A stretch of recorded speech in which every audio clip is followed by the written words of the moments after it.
Everyone, welcome back to Sankala YouTube channel. ಇವತ್ತು ನಿಮ್ಮ ಮುಂದೆ ನಾನು ಈವ್ನಿಂಗ್ ಸ್ನ್ಯಾಕ್ಸ್ಗೆ ಉತ್ತರ ಕರ್ನಾಟಕದ ಶೈಲಿಯಲ್ಲಿ ಬೇಳೆ ಮಾಡೋದು ಯಾವ ಥರ ಅಂತ ಹೇಳಿಬಿಟ್ಟು ತೋರಿಸ್ಕೊಡ್ತೀನಿ. ಸೊ ಬನ್ನಿ ನೋಡೋಣ ಯಾವ ಥರ ಮಾಡೋದಂತ ಹೇಳಿಬಿಟ್ಟು. ಸೊ ಬೇಳ್ಪುರಿ ಮಾಡೋಕ್ಕೆ ಮೊದಲು ಬೇಕಾಗಿರೋದು ನಮಗೆ ಮಂಡಕ್ಕಿ. ಇಲ್ಲಿ ನೋಡ್ತಾ ಇರ್ಬೋದು, ನಾನು ಸೂಸ್ಲ ಮಾಡ್ಕೊಳ್ಳೋಕ್ಕೆ ತೊಗೊಳ್ತಾ ಇಲ್ವಾ, ಸ್ವಲ್ಪ ದಪ್ಪ ಇರೋ ಮಂಡಕ್ಕಿ ಅದನ್ನ ತೊಗೊಂಡಿರೋದು. ಆಮೇಲೆ ಚಿಕ್ಕ ಚಿಕ್ಕದಾಗಿ ಕಟ್ ಮಾಡಿ ಇಟ್ಕೊಂಡಿರೋಂಥ ಟೊಮ್ಯಾಟೊ, ಈರುಳ್ಳಿ, ಮೆಣಸಿನ್ಕಾಯಿ, ತುರಿದಿಟ್ಕೊಂಡಿರೋಂಥ ಗೆಜ್ರಿ, ಸೌತೆಕಾಯಿ, ಆಮೇಲೆ ಕೊತ್ತಂಬರಿ, ಅದಾದಮೇಲೆ ಹುಳಿಗೆ ಅಂತ ಹೇಳಿಬಿಟ್ಟು ಹಾಫ್ ಲೆಮನ್ನ ಯೂಸ್ ಮಾಡಿದ್ದೀನಿ. ಸೊ ಇಷ್ಟು ಇಂಗ್ರೀಡಿಯೆಂಟ್ಸ್ ಯೂಸ್ ಮಾಡ್ಕೊಂಡ್ಬಿಟ್ಟು ನಾನಿವತ್ತು ಈವ್ನಿಂಗ್ ಸ್ನ್ಯಾಕ್ಸ್ಗೆ ಅಂತ ಹೇಳಿಬಿಟ್ಟು ಬೇಳ್ಪುರಿನ ಮಾಡ್ತಾ ಇರೋದು. ಅದು ಉತ್ತರ ಕರ್ನಾಟಕ ಶೈಲಿಲಿ. ಸೊ ಯೂಶ್ವಲಿ 2 ಥರದ್ದು ಮಂಡಕ್ಕಿ ಸಿಗುತ್ತೆ. ಒಂದು ಚುಡುವಾದ ಮಂಡಾಳು ಅಂತ ಹೇಳ್ತಾರೆ, ಇನ್ನೊಂದು ಸೂಸ್ಲದ ಮಂಡಕ್ಕಿ ಅಂತ ಹೇಳ್ಬಿಟ್ಟು. ನಾನಿವತ್ತು ಇಲ್ಲಿ ಸೂಸ್ಲದ ಮಂಡಕ್ಕಿ, ಸ್ವಲ್ಪ ದಪ್ಪ ಇರೋಂತಹ ಮಂಡಕ್ಕಿಯಿಂದ ಬೇಳ್ಪುರಿನ ಮಾಡ್ತಾ ಇರೋದು. ನೀವು ನೋಡ್ತಾ ಇರ್ಬೋದು, ನಾನು ಮಂಡಕ್ಕಿಗೆ ಎಲ್ಲ ತರಕಾರಿನೂ ಹಾಕ್ಕೊಂಡಿದ್ದೀನಿ. ಇವಾಗ ಈರುಳ್ಳಿ, ಟೊಮ್ಯಾಟೊ, ಗೆಜ್ರಿ, ಸೌತೆಕಾಯಿ, ಮೆಣಸಿನ್ಕಾಯಿ, ಸೊ ಇಷ್ಟು ಇಂಗ್ರೀಡಿಯೆಂಟ್ಸ್ ಹಾಕ್ಕೊಂಡ್ಬಿಟ್ಟು ಇದಕ್ಕೆ ಸಾಲ್ಟ್ನ ಆ್ಯಡ್ ಮಾಡ್ಕೊಳ್ಳೋಣ ರುಚಿಗೆ ತಕ್ಕಷ್ಟು. ಸೊ ಉಪ್ಪು ಹಾಕಿದ ನಂತರ ನೀವು ಉಪ್ಪನ್ನ ನೋಡ್ಕೊಂಡ್ಬಿಟ್ಟು ಹಾಕ್ಕೊಳ್ಳಿ, ಬಿಕಾಸ್ ಸೂಸ್ಲ ಮಾಡೋ ಮಂಡಕ್ಕಿಲಿ ಆಲ್ರೆಡಿ ಸ್ವಲ್ಪ ಉಪ್ಪಿನಂಶ ಇರುತ್ತೆ. ಸೊ ಅದ್ರ ಸಲುವಾಗಿ ನೋಡ್ಕೊಂಡ್ಬಿಟ್ಟು ಉಪ್ಪನ್ನ ಆ್ಯಡ್ ಮಾಡ್ಕೊಳ್ಳಿ. ಆಮೇಲೆ 1 ಟೇಬಲ್ ಸ್ಪೂನ್ ಆಗೋಷ್ಟು ಖಾರದ ಪುಡಿನ ಹಾಕ್ಕೊಂಡಿದ್ದೀನಿ. ಖಾರದ ಪುಡಿನೂ ಸಹ ನೀವು ನೋಡ್ಕೊಂಡು ಹಾಕ್ಕೊಂಡ್ಬಿಡಿ, ಬಿಕಾಸ್ ನಾನು ಆಲ್ರೆಡಿ ಮೆಣಸಿನ್ಕಾಯಿನ ಯೂಸ್ ಮಾಡಿರೋ ಸಲುವಾಗಿ 1 ಸ್ಪೂನ್ ಆಗೋಷ್ಟು ಖಾರದ ಪುಡಿನ ಯೂಸ್ ಮಾಡಿದ್ದೀನಿ. ಆಮೇಲೆ ಸ್ವಲ್ಪ ಸ್ಪೈಸಿ ಆಗಿದ್ರೇ ಬೇಳ್ಪುರಿ ಚೆನ್ನಾಗಿರುತ್ತೆ.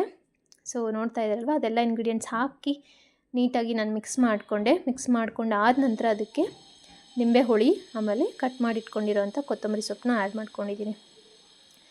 ಸೊ ನಿಂಬೆ ಹುಳಿ ಮತ್ತು ಕೊತ್ತಂಬರಿ ಸೊಪ್ಪನ್ನು ಆ್ಯಡ್ ಮಾಡ್ಕೊಂಡ ನಂತರ ಇದನ್ನು ನೀಟಾಗಿ ಮಿಕ್ಸ್ ಮಾಡ್ಕೊಳ್ಬೇಕು. ಸೊ ನೋಡಿದ್ರಲ್ವ, ನಾನು ಮಂಡಕ್ಕಿ ಎಷ್ಟೊಂದು ತೊಗೊಂಡಿದ್ದೆ. ಎಲ್ಲ ತರಕಾರಿ ಒಳಗಡೆ ನೀರಿನ ಅಂಶ ಇರೋದ್ರಿಂದ ಬೇಳೆ ಮಾಡಬೇಕಾದ್ರೆ ಅದರಲ್ಲಿ ಹೀರ್ಕೊಂಡ್ಬಿಟ್ಟು ಮೆತ್ತಗಾಗುತ್ತೆ ಮಂಡಕ್ಕಿ. ಆಮೇಲೆ ಬೇಳೆ ಮಾಡಬೇಕಾದ್ರೆ ಯಾವುದೇ ರೀತಿಯಾದಂಥ ನೀರನ್ನು ಅದಕ್ಕೆ ಆ್ಯಡ್ ಮಾಡ್ಕೊಳ್ಬೇಡಿ. ನೀರು ಹಾಕ್ಕೊಂಡ್ಬಿಟ್ರೆ ರುಚಿ ಎಲ್ಲ ಹಾಳಾಗ್ಬಿಡುತ್ತೆ. ಸೊ ಅದರ ಸಲುವಾಗಿ ಲೆಮನ್ನು, ಆಮೇಲೆ ತರಕಾರಿಯಲ್ಲಿರೋಂತಹ ನೀರಿನ ಅಂಶನೇ ಸಾಕು ಬೇಳ್ಪುರಿ ಮೆತ್ತಗಾಗೋಕ್ಕೆ. ಸೊ ಇಷ್ಟು ಇಂಗ್ರೀಡಿಯೆಂಟ್ಸ್ ಮಿಕ್ಸ್ ಮಾಡ್ಕೊಂಡಾದ ನಂತರ ಇದಕ್ಕೆ ಎಕ್ಸ್ಟ್ರಾ ಫ್ಲೇವರ್ಗೆ ಅಂತ ಹೇಳಿಬಿಟ್ಟು ನಾನು ಸೇವನ್ನ ಆ್ಯಡ್ ಮಾಡ್ಕೊಳ್ತಿದ್ದೀನಿ. ಮಿಕ್ಚರ್ ಅಂತಲೂ ಹೇಳ್ತಾರೆ. ಸೇವನ್ನ ಹಾಕ್ಕೊಂಡ್ಬಿಟ್ಟು ಪುನಃ ನಾವು ಈ ಬೇಳನ್ನ ನೀಟಾಗಿ ಮಿಕ್ಸ್ ಮಾಡ್ಕೊಳ್ಬೇಕು. ಇನ್ನೂ ಒಂದು, ನಿಮಗೆ ಇವಾಗ ಬೇಸಿಗೆ ಬೇರೆ, ಮಾವಿನಕಾಯಿದು ಸೀಸನ್ನು. ಮಾವಿನಕಾಯಿ ಇದ್ದರೆ ಕಾಯಿ ಬಂದುಬಿಟ್ಟು ನೀಟಾಗಿ ತುರ್ಕೊಂಡ್ಬಿಟ್ಟು ಹಾಕ್ಕೊಂಡ್ರೆ ಒಂಥರ ಹುಳಿ ಹುಳಿಯಾಗಿ ಚೆನ್ನಾಗಿರುತ್ತೆ ಫ್ಲೇವರು. ಸೊ ನಾನಿಲ್ಲಿ ಲೆಮನ್ನ ಯೂಸ್ ಮಾಡಿದ್ದೀನಿ ಮಾವಿನಕಾಯಿ ಬದಲು. ನಿಮ್ಮ ಮನೇಲಿ ಯಾವತ್ತಾದರೂ ಮಾವಿನಕಾಯಿ ತೊಗೊಂಡು ಬಂದಿದ್ದರೆ ಅದನ್ನು ಸಹ ನೀಟಾಗಿ ತುರ್ಕೊಂಡ್ಬಿಟ್ಟು ಹಾಕ್ಕೊಳ್ಬೋದು.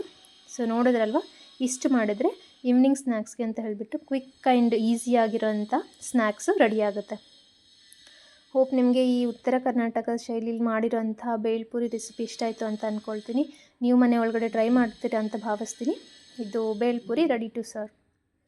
ಸೊ ನೋಡಿದ್ರಲ್ವ, ತುಂಬಾ ಸುಲಭವಾಗಿ ಬೇಳ್ಪುರಿನ ಮನೆ ಒಳಗಡೆ ಮನೇಲಿರೋಂಥ ಇಂಗ್ರೀಡಿಯೆಂಟ್ಸಿಂದ ಮಾಡಿಕೊಂಡು ತಿನ್ಬೋದು. ಹೋಪ್ ನಿಮಗೆ ಈ ವಿಡಿಯೋ ಇಷ್ಟ ಆಯಿತು ಅಂತ ಅಂದ್ಕೊಳ್ತೀನಿ. ವಿಡಿಯೋ ಇಷ್ಟ ಆಗಿದ್ದರೆ ನನ್ನ ಚಾನಲ್ನ ಸಬ್ಸ್ಕ್ರೈಬ್ ಮಾಡಿ, ವಿಡಿಯೋನ ಲೈಕ್, ಶೇರ್, ಕಮೆಂಟ್ ಮಾಡಿ ಅಂತ ಹೇಳ್ತಾ, thank you for watching this video.